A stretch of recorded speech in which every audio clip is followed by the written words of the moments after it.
नमस्कार बच्चों, कैसे हैं आप सभी। कल मैंने आपको जो समास पढ़ाया था, कल तक लगभग 3 कक्षाओं में मैंने आपको समास पढ़ाया था, तो मुझे उम्मीद है कि आपको समास पूरी तरह से समझ में आ गया होगा बच्चों। अब जो शब्द निर्माण करने में जो दूसरी चीजें जो बहुत महत्वपूर्ण हैं, उनमें 2 नाम बहुत महत्वपूर्ण है और वो है उपसर्ग और प्रत्यय।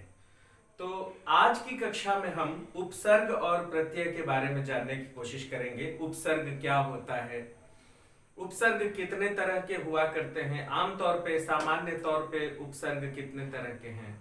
फिर हम ये देखेंगे कि प्रत्यय क्या है और प्रत्यय कितने तरह के हुआ करते हैं, कैसे प्रत्यय लगाकर हम दूसरे शब्द बनाते हैं। तो आइए मैं बिना देर किए हम सभी शुरू करते हैं उपसर्ग और प्रत्यय का पाठ। मुझे एक बात याद आ गई, एक बच्ची ने मुझे व्हाट्सएप किया था। मैं नाम मुझे याद नहीं आ रहा है, मैंने उसे नोट कर लिया था। उन्होंने पूछा था कि सर परीक्षा में क्या अगर प्रश्न आएगा हमारा समास से संदर्भित, तो क्या हमें समस्त पद, पूर्व पद, उत्तर पद और विग्रह पूरा लिखना पड़ेगा और उसके बाद हमको उत्तर देना पड़ेगा। ऐसा बिल्कुल नहीं है। देखिए, मैंने आपको बताया था कि जितना प्रश्न पूछेगा सिर्फ उतना ही उत्तर देना है। मान लीजिए कि अगर पूछा जा रहा है कि यथाशक्ति कौन सा समास है, आप स्वयं समझ जाइए कि पहला पद अव्यय है, तो यथाशक्ति शक्ति अव्ययी भाव समास है। मान लीजिए अगर अब सवाल पूछ रहा है कि यथाशक्ति शब्द का समास विग्रह करके नाम बताइए, तब आपको विग्रह करना पड़ेगा शक्ति के अनुसार, और समास का नाम क्या होगा, अव्ययी भाव। अब मान लीजिए तीसरे तरह से प्रश्न पूछ रहा है कि यथाशक्ति में पूर्व पद और उत्तर पद बताइए, तब आप पूर्व पद यथा और उत्तर पद शक्ति बताएंगे। अब मान लीजिए प्रश्न पूछा जा रहा है कि यथाशक्ति शब्द में पूर्व पद उत्तर पद बताते हुए इसका विग्रह करिए, तो आप पूर्व पद और उत्तर पद यथा और शक्ति बताएंगे, फिर विग्रह करेंगे। मतलब ये कि जितना पूछा जाएगा आपको उतना ही बताना है। अब आप ये सोचेंगे कि बिना विग्रह किए हम कैसे समझ पाएंगे कौन सा समास है, तो मन में विग्रह कर लीजिए। मान लीजिए खाली समास का नाम पूछ रहा है तो मन में विग्रह करिए, मन में समझ में आ जाएगा कि अगर कारक चिन्ह लगा है तो तत्पुरुष समास है, पहला पद अव्यय दिख रहा है तो अव्ययी भाव समास है, किसी तीसरे पद की प्रधानता है तो बहुव्रीहि समास है, पहला पद दूसरे पद की विशेषता बता रहा है तो कर्मधारय समास है ना। दोनों पद प्रधान है और एवं व तथा लगा हुआ है, द्वंद्व समास है ना। सामूहिकता का बोध है और प्रथम पद जो है वो संख्यावाची है, तो द्विगु समास है। तो जब विग्रह नहीं पूछेगा, नाम पूछेगा, तो आपको अपने मन में विग्रह करना है और नाम तक पहुंचना है। ठीक है, जितना पूछा जाएगा आपको उतना ही जवाब देना है। ठीक है, तो जिस बच्चे ने मुझसे व्हाट्सएप पर यह सवाल पूछा था, मैंने व्हाट्सएप में लिखा भी था कि जब मैं वीडियो बनाऊंगा तो इसका सही उत्तर आपको दे दूंगा। तो मुझे लगता है कि उनको अपना उत्तर मिल गया होगा। तो चलिए, जिसने भी मुझसे ये सवाल पूछा था वो बहुत अच्छा स्टूडेंट है, उसने गंभीरता से मुझसे सवाल किया और मैंने उसका जवाब दिया। तो आप नीचे कमेंट बॉक्स में लिख के बताइए कि आपको जो मैंने जवाब दिया उससे आपकी परेशानी खत्म हुई कि नहीं, बात समझ में आई कि नहीं, फिर से बताइएगा मुझे। तो बच्चों चलिए अब हम उपसर्ग और प्रत्यय को समझते हैं। सबसे पहले हम बात करते हैं उपसर्ग की।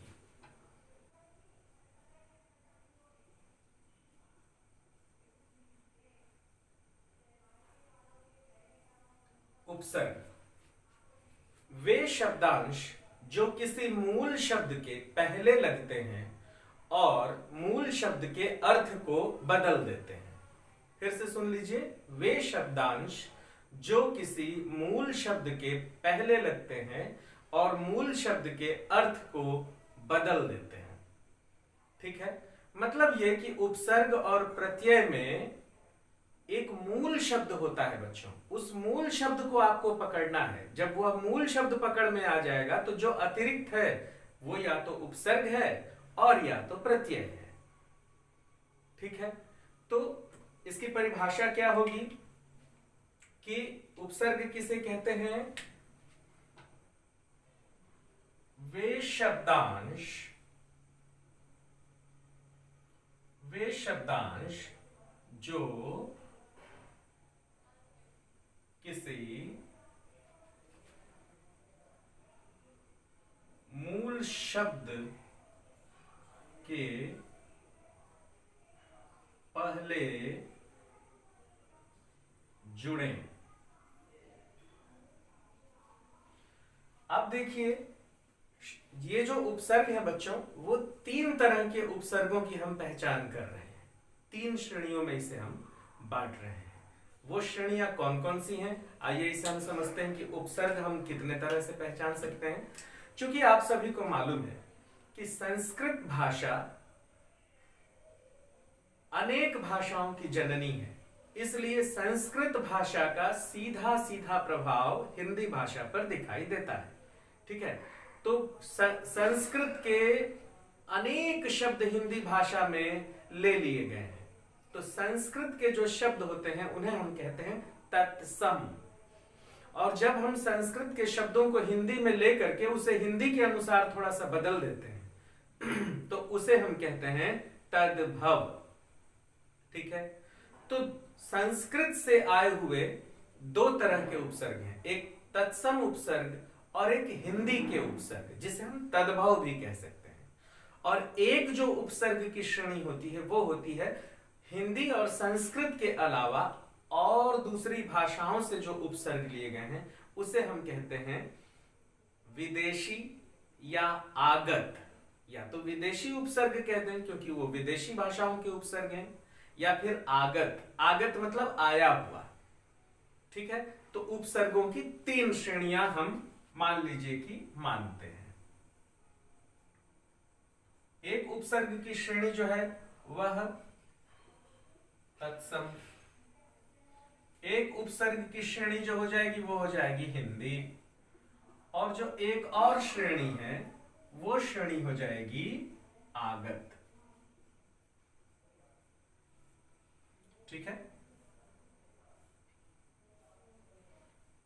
तत्सम, हिंदी और आगत शब्द। ठीक है, अब आइए हम यहां पर कुछ तत्सम शब्द तत्सम उपसर्ग से शब्द बनाते हैं, कुछ हिंदी उपसर्ग से शब्द बनाते हैं और कुछ आगत उपसर्ग से हम शब्द बनाते हैं बच्चों। चूंकि इस कक्षा में समय की एक सीमा है, इसलिए हम कुछ महत्वपूर्ण उदाहरणों पर विचार करेंगे।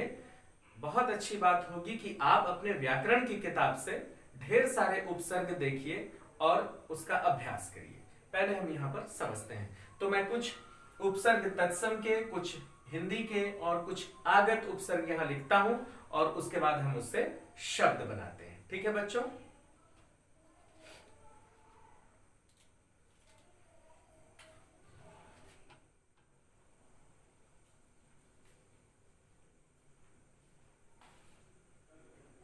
तो बच्चों यहां पर ये जो उपसर्गों की 3 श्रेणियां जो एक मोटे तौर पर विभाजित की गई हैं, तत्सम, हिंदी और आगत।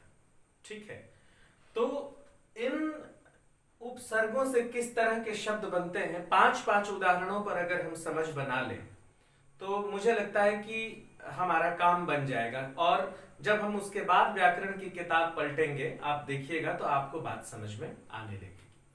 देखिए, जैसे मान लीजिए कि यहां पर लिखा हुआ है अति, तो ऐसे कौन से शब्द हैं, आप बिल्कुल आसानी से समझने की कोशिश कीजिए। ऐसे कौन कौन से शब्द हैं जिनके शुरू में अति जुड़ा हुआ है। जैसे मान लीजिए आप ले लिए रिक्त, अतिरिक्त। जैसे आप ले लीजिए क्रमण, अतिक्रमण, है ना।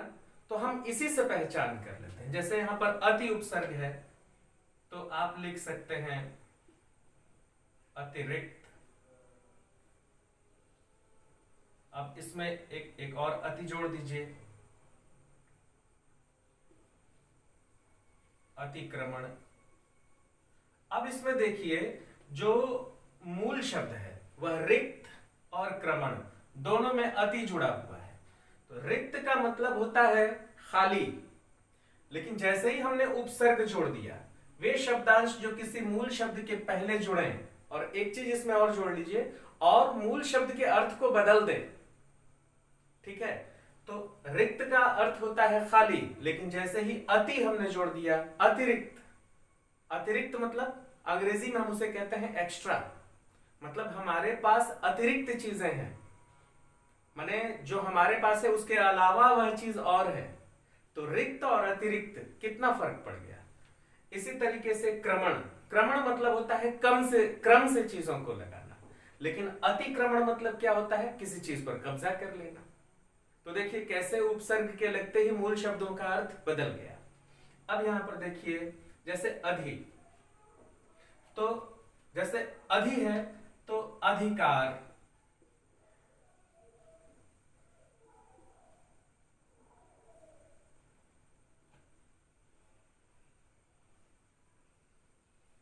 अधिकृत। इसी तरीके से अनु, अनुग्रह, अनुगमन, अनेक तरह के शब्द बन सकते हैं। इसी तरीके से अपयश, अपमान। मैं दो दो शब्द बनाने की कोशिश कर रहा हूं क्योंकि जगह नहीं है। अभी यहां पर अपमान है, अभी जुड़ जाएगा तो हो जाएगा अभिमान।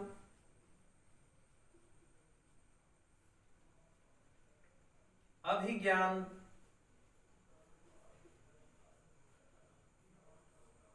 तो इस तरह से बच्चों आप देखिए कि अति से अतिरिक्त शब्द बन गया, अतिक्रमण बन गया, अधि से अधिकार, अधिकृत बन गया, अनु से अनुग्रह, अनुगमन, है ना। अब से अच्छा, अब से मैंने लगता है यहाँ पे, हाँ, अपयश, अपमान। ये चूंकि ऐसे फैल गया है इसलिए ये थोड़ा क्रम से थोड़ा, ये आप ऐसे देखें, ये तो अब से हो गया अपयश और अपमान, अभी से हो गया अभिमान और अभिज्ञान। इसी तरीके से हिंदी के जो उपसर्ग हैं वे भी किसी भी मूल शब्द के शुरू में लगते हैं और उसके अर्थ को बदल देते हैं। अब देखिए जैसे मर का मतलब होता है मर जाना, लेकिन अ लग गया तो अमर, जो न मरे, कैसे अर्थ को देखिए बदल दिया। अमर। ज्ञान का मतलब ज्ञान और अज्ञान का मतलब जहां ज्ञान नहीं है, अज्ञान। इसी तरीके से अधः, अधः पतन, अधोगति। अधोगति में आपको भले विसर्ग नहीं दिख रहा है लेकिन यहां पर विसर्ग है, अधः ही उपसर्ग इसमें लगा हुआ है, ठीक है। तो अगर आप इसमें से उपसर्ग अलग करेंगे तो अधः धन गति हो जाएगा।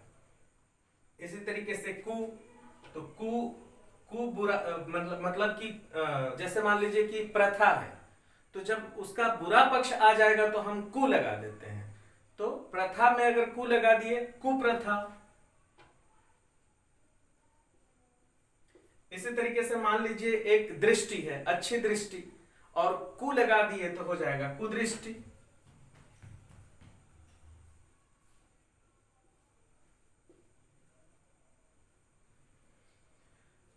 अब देखिए पर, उपकार, उसमें पर लगा दीजिए, पर उपकार, तो उसको हम बोलेंगे परोपकार।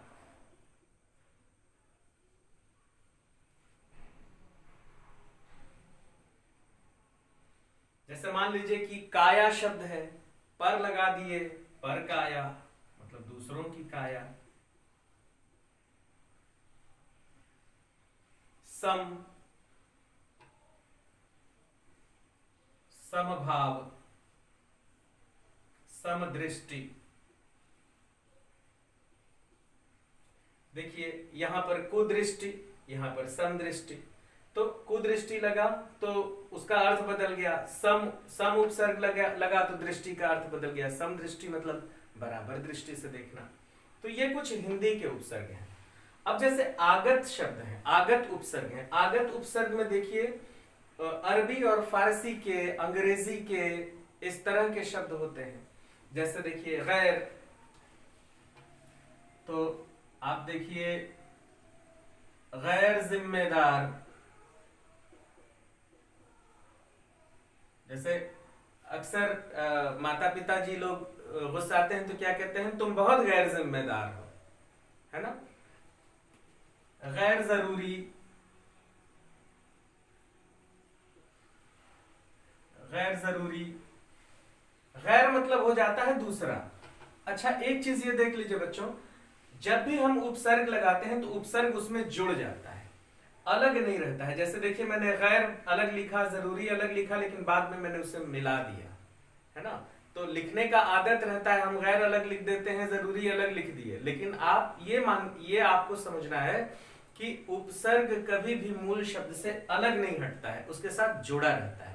इसी तरीके से सामासिक शब्द जो होते हैं, है ना, सामासिक शब्द में भी जो पूर्व पद उत्तर पद अलग अलग रहेगा और जो समस्त पद बनेगा वो जुड़ जाएगा आपस में, वो अलग अलग नहीं रहेगा। इसी तरीके से ये भी बे, तो ये हो गया बेमतलब, बेकार, है ना। बद, ये हो जाएगा बदतमीज, बदहाल। इसी तरीके से सर, याद करिए बहुत साधारण सा शब्द है, सरकार, सरपंच।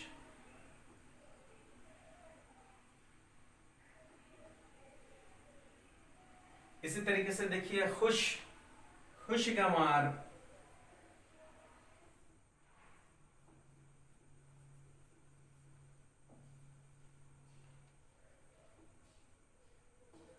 खुशबू इत्यादि। अब जैसे मान लीजिए कि अंग्रेजी के बहुत सारे उपसर्ग, हालांकि मैं इसमें नहीं लिखा हूं बच्चों, लेकिन जैसे मान लीजिए कि डिप्टी, तो हम अपने ही शब्दों के साथ डिप्टी शब्द जोड़ देते हैं, या उसको हम अंग्रेजी के शब्द के साथ इस तरह मिलाते हैं कि लगता है जैसे कि हिंदी का ही शब्द है ना। तो बहुत सारे अंग्रेजी के उपसर्गों को भी हमने मिला लिया है, ठीक है। तो इस तरह से उपसर्ग जो है वो मूलतः 3 रूपों में बटे हुए हैं, तत्सम, हिंदी, आगत। तो बच्चों उम्मीद है आप इसे समझ गए होंगे, और यहां पर चूंकि जगह नहीं है इसलिए मैंने 5-5 उदाहरण लिए और उनसे 2-2 शब्द आपको बना करके दिखाए, ठीक है। अब जो प्रश्न आता है इससे, वह कैसा प्रश्न आता है, हम इस पर विचार करते हैं। देखिए जैसे बोल दिया गया कि गैर जिम्मेदार में उपसर्ग अलग करिए और मूल शब्द पहचानिए, तो आप सीधे देख रहे हैं कि जिम्मेदार शब्द भी है और गैर शब्द भी है। तो जिम्मेदार शब्द हमने सुना है, तो आप सीधे कहिए कि जिम्मेदार शब्द मूल शब्द है और गैर उसमें उपसर्ग लगा। जैसे मान लीजिए कि बेमतलब, तो मतलब शब्द हम जानते हैं, उसमें बे अलग से लगा हुआ है, तो आप सीधे बताइए कि बे उपसर्ग है, मतलब शब्द मूल शब्द है। इसी तरीके से यहां आ जाइए, मान लीजिए परोपकार, तो परोपकार, तो पर और उपकार दोनों मिलकर परोपकार हो गए हैं, ठीक है। तो उपकार आपको सुनाई दे रहा है उपकार जैसा, तो ओपकार तो होता नहीं है। ओपकार कोई शब्द होता है क्या? नहीं होता है। उपकार सही शब्द होता है। तो उपकार हटा दीजिए तो पर बच गया, तो उपकार मूल हो जाएगा और पर जो है वो उपसर्ग हो जाएगा। इसी तरीके से पर का आया समभाव, यहां पर तो बिल्कुल स्पष्ट दिख रहा है, सम अलग उपसर्ग है, भाव मूल शब्द है। दृष्टि यहां पर मूल शब्द है, दृष्टि में कोई उपसर्ग नहीं है, तो सम लगा हुआ है तो सम दृष्टि हो गया, ठीक है। तो इस तरह से हम उपसर्ग को अलग करते हैं और मूल शब्द को अलग करते हैं। मूल शब्द को अलग करने में हमें यह देखना होता है कि असली शब्द कौन सा है, कौन सा शब्द हम हमेशा सुनते आए हैं वो इसमें दिख रहा है कि नहीं, ठीक है। क्योंकि मूल शब्दों में ही उपसर्ग लग करके और नया शब्द बना है, तो जरूर आपको कोई ना कोई मूल शब्द उसमें मिल जाएगा।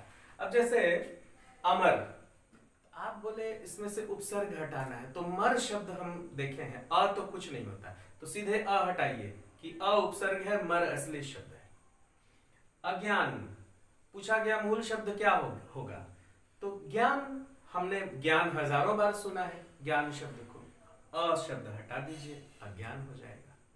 ठीक है, तो इस तरह से मूल शब्दों को पहचानना इस पर निर्भर करता है कि आप कितने मूल शब्द सुने हैं और जानते हैं, उसको वहां से हटाना होता है।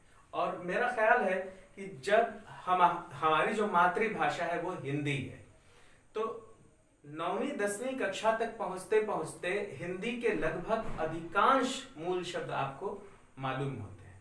कहीं न कहीं आप इतने बड़े जीवन में 9वीं पहुंचते आपके जो 14-15 साल का जो जीवन है भाषा को समझने के लिए, उसमें आप उस मूल शब्द को सुने हुए होते हैं, इसलिए आप तुरंत पहचानिए कि असली शब्द कौन सा है और उसका वास्तविक रूप कौन सा है। उसको मिला जुला के बढ़ा चढ़ा के मत लिखिए, वास्तविक रूप जो है वही आपको लिखना है। तो इस तरह से बच्चों, मुझे उम्मीद है कि आपको यहाँ पर उपसर्ग समझ में आ गया होगा। तो अब मैं इसे मिटाता हूं और आपसे एक निवेदन है कि आपके पास किताब है ना, मेरे पास भी किताब है, मैं भी उसमें हमेशा अध्ययन करते रहता हूं। ऐसा थोड़ी है कि मैं यहाँ आया और सीधे शुरू हो गया ना, मुझे भी मेहनत करना पड़ता है। मैं भी देखता हूं कि बच्चों को क्या बताया जाए, कैसे बताया जाए, पढ़ा जाए, कितना पढ़ा जाए कि बच्चों को समझाया जा सके। मैं खुद पढ़ता हूं, देखिए मैं आपके सामने स्वीकार कर रहा हूं कि मैं खूब पढ़ता हूं। आपको पढ़ाने से पहले मैं तैयारी करता हूं, उसके बाद पढ़ाता हूं। तो आप भी पढ़िए, आप भी पढ़िए। नहीं पढ़ेंगे तो इतने उदाहरण में आपका काम नहीं चलने वाला है। आपके पास व्याकरण की किताब है, कम से कम 50 उपसर्ग जरूर तैयार कर लीजिए। 50 उपसर्ग अगर आपके तैयार हो गए कि 50 उपसर्ग से किस किस तरह के शब्द बनते हैं और 50 प्रत्यय, तो आप कभी नहीं फंसेंगे, बिल्कुल नहीं फंसेंगे। बड़ी आसानी से आप प्रश्नों के उत्तर देते चले जाएंगे। ठीक, तो अब मैं इसे मिटाता हूं और अब हम प्रत्यय पर बातचीत करते हैं। ठीक है बच्चों,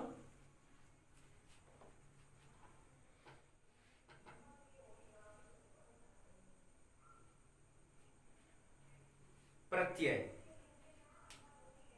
बच्चों, जिस तरह उपसर्ग एक ऐसा शब्द होता है, एक ऐसा शब्दांश होता है जो किसी मूल शब्द के प्रारंभ में लगता है और मूल शब्द के अर्थ को बदल देता है, ठीक इसी तरह प्रत्यय किसी मूल शब्द के बाद में लगता है और मूल शब्द के अर्थ को बदल देता है। इस बात को हमेशा याद रखिएगा, बिल्कुल आप भ्रम में मत पड़िएगा कि उपसर्ग आगे लगता है कि प्रत्यय आगे लगता है, उपसर्ग पीछे लगता है कि प्रत्यय पीछे लगता है। बिल्कुल भ्रम को खत्म करिए और फिर से सुनिए, उपसर्ग मूल शब्द से पहले लगता है और प्रत्यय मूल शब्द के बाद में लगता है। तो प्रत्यय की क्या परिभाषा हो गई, देखिए, वे शब्दांश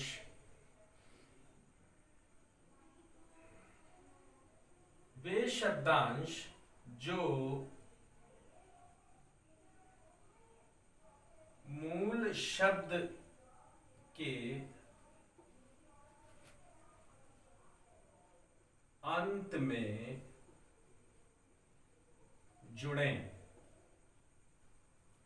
और ये लिखने की जरूरत नहीं है कि वे मूल शब्द के अर्थ को बदल देते हैं, ये तो समझने की बात है कि जब किसी शब्द में एक नया शब्द जुड़ेगा तो अर्थ तो बदलेगा ही।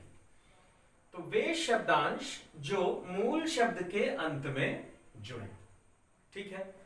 अब जिस तरह से उपसर्ग की 3 श्रेणियां थी बच्चों, तत्सम उपसर्ग, हिंदी के उपसर्ग और आगत मतलब विदेशी, ठीक है ना, 3 तरह की श्रेणियां थी उपसर्ग की।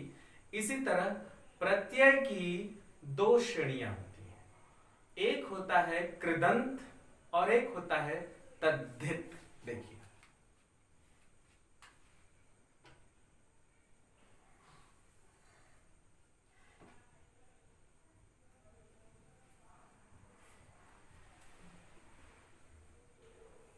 इसे हम कृत भी कहते हैं।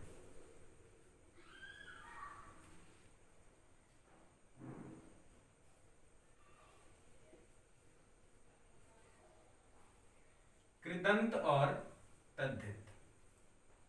क्या होते हैं कृदंत और तद्धित? कृदंत और तद्धित को समझने से पहले बच्चों हमें हिंदी में क्रिया के मूल रूप को समझना होगा, जिसे हम संस्कृत में धातु कहते हैं। तो हमें धातु को समझना होगा, लेकिन धातु जो भाषा है वो संस्कृत का शब्द है, इसलिए मैं हिंदी में अगर बात करूं तो मैं ये कहूं कि क्रिया का मूल रूप, क्रिया का मूल रूप और उसमें जुड़ने वाले प्रत्यय, क्रिया के मूल रूप में जुड़ने वाले प्रत्यय कृत प्रत्यय कहलाते हैं। अब सवाल यह है कि क्रिया का मूल रूप क्या होता है?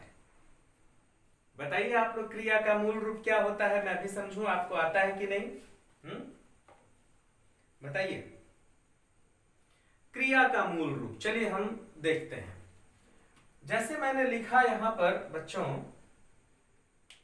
जैसे मैंने लिखा, कुछ क्रियाएं लिखता हूं। आना, जाना, खाना, पीना, इतना ही लिखता हूं, इसमें आपको समझ में आ जाएगा। ये मूल क्रिया नहीं है, क्रिया का मूल रूप नहीं है। इसमें एक प्रत्यय लगा हुआ है और वो है प्रत्यय ना।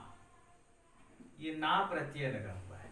तो जैसे ही हम प्रत्यय को हटा देंगे तो जो क्रिया बच जाएगी वो क्रिया का मूल रूप है। तो जैसे ही हम ना को हटाएंगे तो क्रिया का जो मूल रूप बचा वो बचा आ। यहां हटा दिए तो बचा जा, यहां हटा दिए तो बचा खा, और यहां बचा हटा दिए तो बचा पी।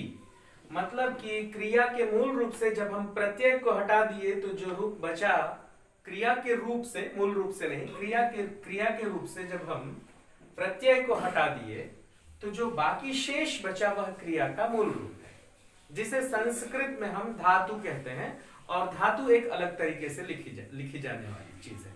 जैसे पढ़ना, पठ धातु, जाना, गम धातु। तो इस तरह से वो एक अलग मामला है, वो संस्कृत भाषा का मामला है। हिंदी में हमने ना प्रत्यय हटाया तो जो क्रिया का जो मूल स्वरूप बचा उसे हम क्रिया का मूल रूप कहते हैं। ठीक है। अब देखिए कि ये मुझे आपको समझ में आ गया कि क्रिया का मूल रूप क्या है। आ, जा, खा, पी, उठ, बैठ, रो, हंस, ये सब कुछ क्रिया का मूल रूप है। और सब में अगर ना लगा दीजिएगा तो आना, जाना, खाना, पीना, उठना, हंसना, बैठना। ठीक, तो क्रिया का मूल रूप आप समझ गए। अब आइए मैं आपको बताता हूं कि कृदंत क्या कहलाता है।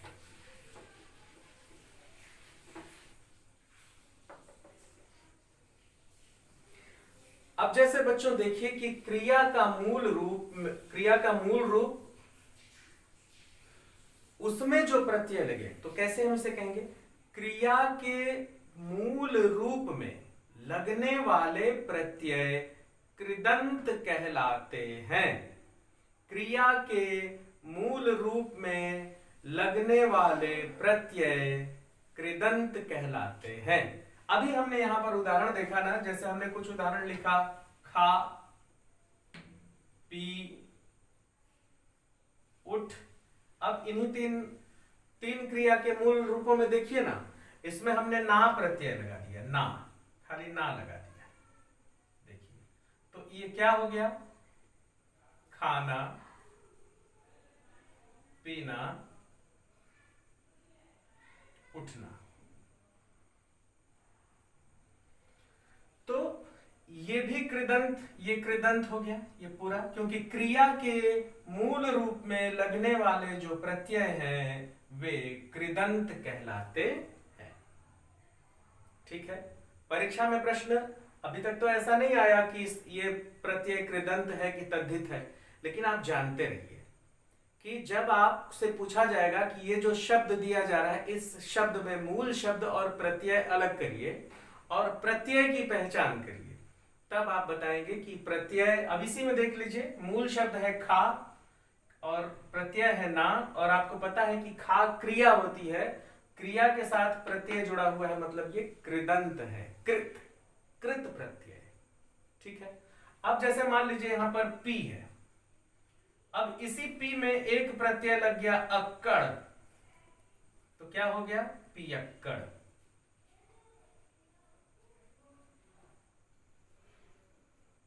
ठीक है,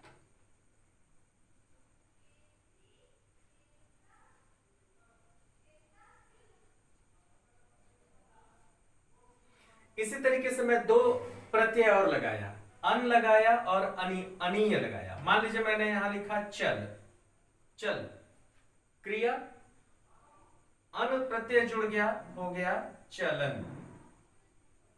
चल में अन प्रत्यय जुड़ गया, चलन। अनीय पठ, पढ़ भी हो जाएगा, पढ़, पढ़ मूल शब्द है, पढ़ में अगर अनीय लग गया तो ये हो जाएगा पठनीय।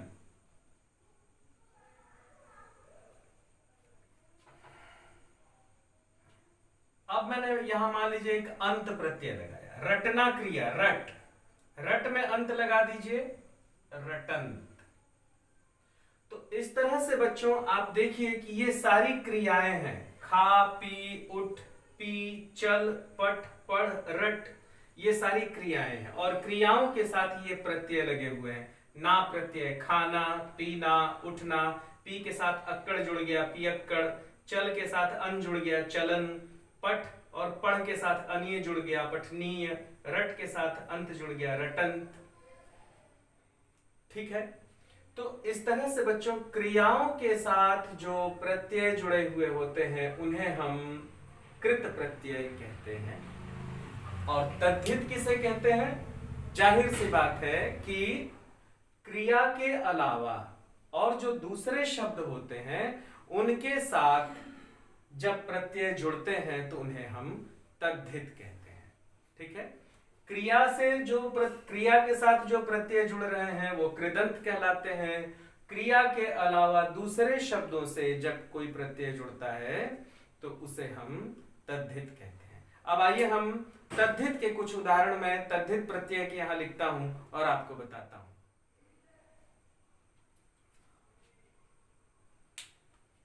अब आइए बच्चों, इतने सारे तद्धित प्रत्यय मैंने यहां पर लिखे हैं।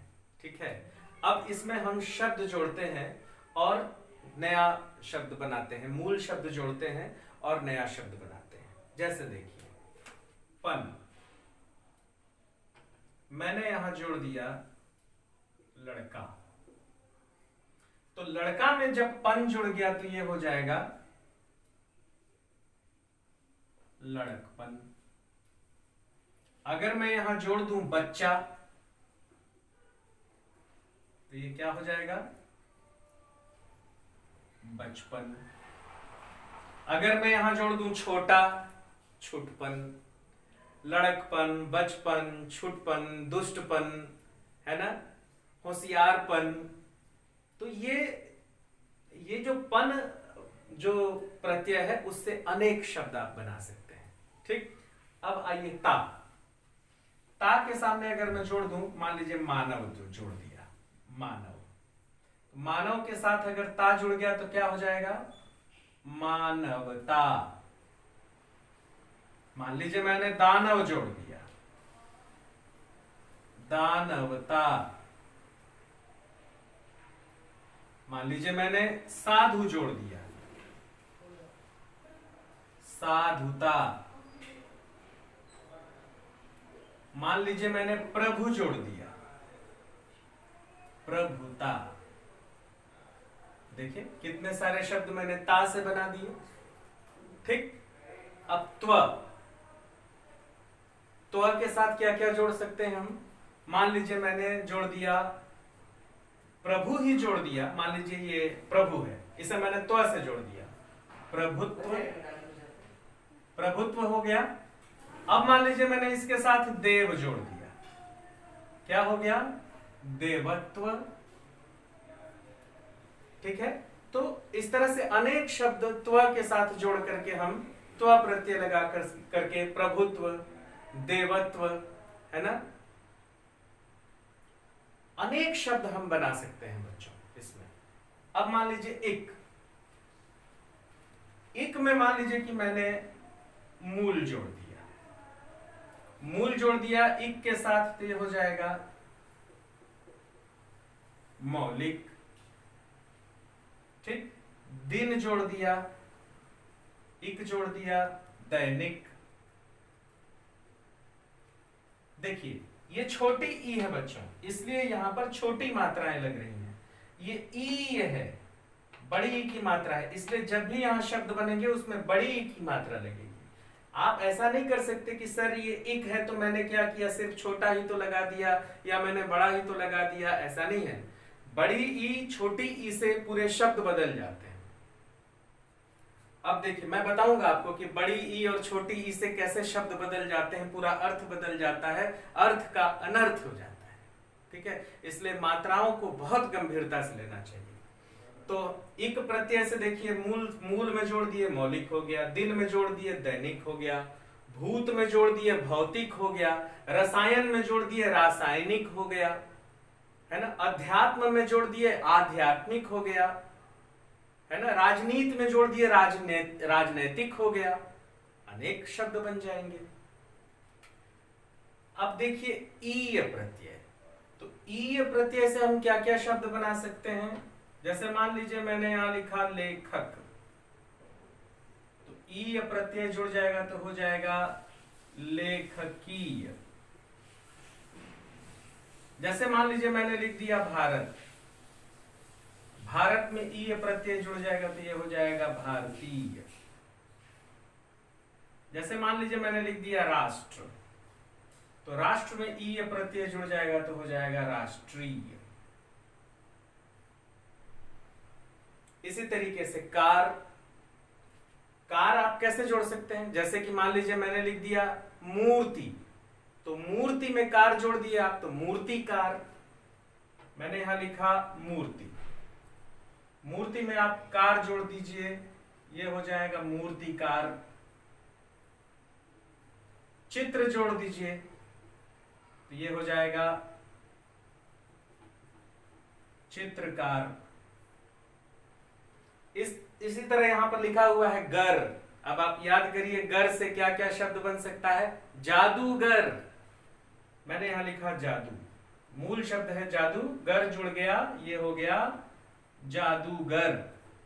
मैंने यहां लिख दिया बाजी, ये हो गया बाजीगर, बाजीगर।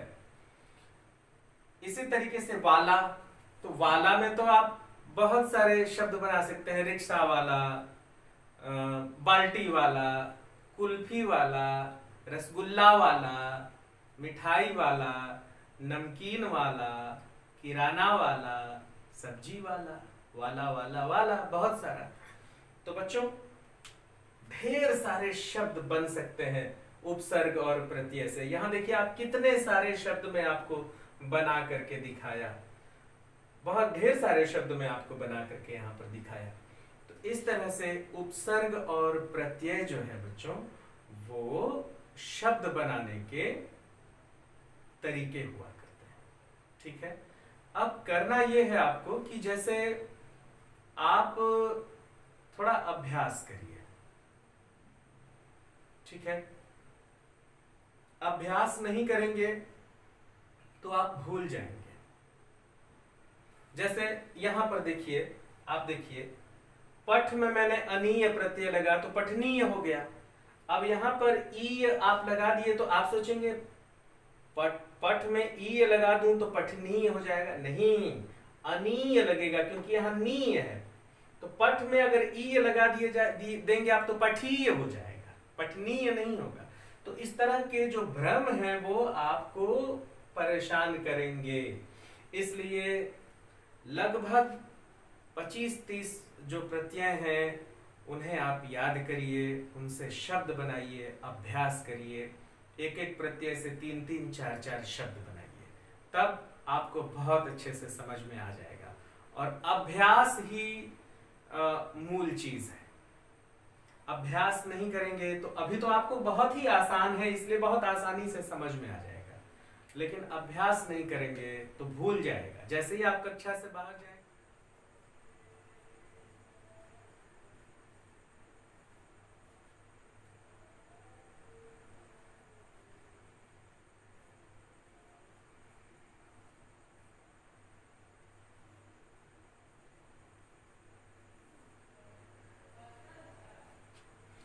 अब देखिए कुछ ऐसे शब्द जिसमें उपसर्ग भी हो, मूल शब्द भी हो और प्रत्यय भी हो, एक साथ हो, ऐसे कौन कौन से शब्द हो सकते हैं? थोड़ा आप भी ध्यान दीजिए, आप भी अंदाज लगाइए। जैसे अब मैं आपको वो शब्द यहां लिख रहा हूं और आपको मैं बता,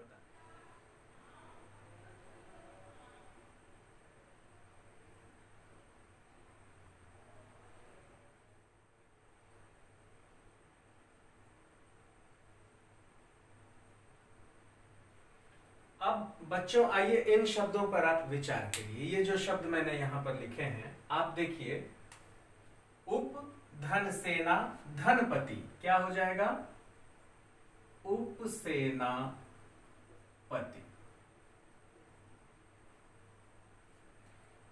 अन देख धन आ, अनदेखा, अनदेखा।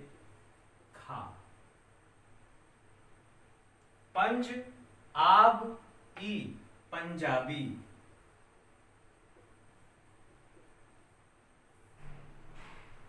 त्रिलोक ई, त्रिलोकी।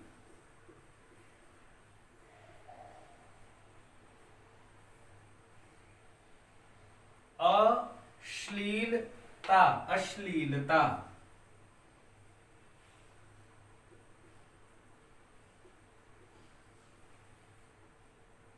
अब देखिए बच्चों, इसमें जब भी मैं आपसे कहता हूं कि आप कोई शब्द देखिए तो उसमें मूल शब्द पहचानने की कोशिश करिए। इसके अलावा जो भी चीजें हैं वो या तो उपसर्ग हैं या तो प्रत्यय हैं। अब यहां पर देखिए, सेना मूल शब्द है, देख मूल शब्द है, आब, आब मतलब होता है पानी, आप मूल शब्द है, लोक, लोक मतलब जनजीवन, उसको बोलते हैं लोक। तो लोक मूल शब्द है, श्लील, श्लील मूल शब्द है, लेकिन इसमें उप और पति जुड़ा हुआ है, इसमें अन और आ जुड़ा हुआ है, अन देख आ, पंज आब ई, पंजाबी, त्रिलोक ई, त्रिलोकी, अश्लीलता, अश्लीलता। तो आप देखिए कि जब आप मूल शब्द को पहचानने की क्षमता अपने अंदर विकसित कर लेते हैं तो बाकी के जो भी जुड़े हुए शब्द हैं वे या तो उपसर्ग होंगे या प्रत्यय होंगे, या एक ही मूल शब्द में आगे उपसर्ग और पीछे प्रत्यय जुड़ा हो सकता है। तो इस तरह के भी शब्द होते हैं। परीक्षा में आ सकता है कि दिए गए शब्द से उपसर्ग और प्रत्यय दोनों अलग करिए, तो इसी तरह के शब्द होंगे और आपको इस तरह से उपसर्ग, मूल शब्द, प्रत्यय लिख करके और उपसर्ग और प्रत्यय दोनों अलग करना होगा। ठीक है बच्चों, तो आज की कक्षा को हम यहीं पर विराम देते हैं बच्चों। और मुझे लगता है कि थोड़ा समय बढ़ गया है, लेकिन परीक्षा की दृष्टि से आपको ये बताना बहुत ज़रूरी था।